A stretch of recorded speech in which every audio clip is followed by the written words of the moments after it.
Panigurado, good news sa Hinebra ito at magiging masaya ang Hinebra fans rito. May nagbalik sa Hinebra, literal na shooter at may napatunayan na rin sa PBA. So sino nga ba ito? So yan nga ang ating tatalakayin.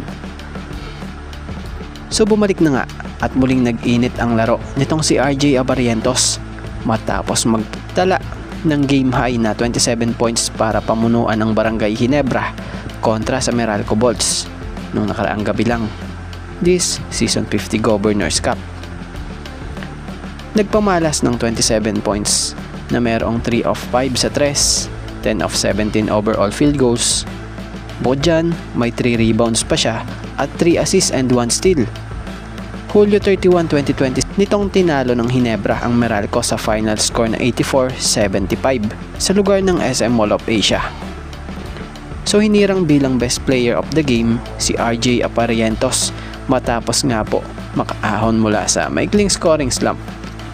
So sa pagbabalik ng laro nitong si RJ, panigurado magandang balita ito sa Hinebra dahil pwedeng maging boost ito sa kanila.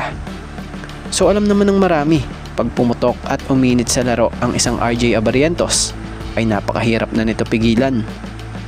Kilala nga siya bilang isang electrifying guard na may kakayahang bumitaw ng sunod-sunod sa 3 at gumawa ng mga crucial na play para sa Barangay Hinebra. Kapag nakuha na niya ang kanyang ritmo, magiging bangungot siya para sa depensa ng kalaban dahil sa kanyang versatility sa opensa. So bakit nga ba mahirap pigilan si RJ Abarientos kapag nakakuha na ng kanyang rhythm? Ito nga ay dahil sa mayroon nga siyang green meter o pambihirang talento sa pag-shoot mula sa labas ng arc. Delikadong mag-under sa depensa laban sa kanya dahil mabilis niyang ititira ang bola. Bukod pa doon, mayroon siyang kakayahang tumira ng sariling tira o gumawa ng sariling tira. Hindi niya kailangan ng screen para makatira. Kaya nga niyang mag-dribble, lumikha ng espasyo at tumira ng step back o pull-up jumper.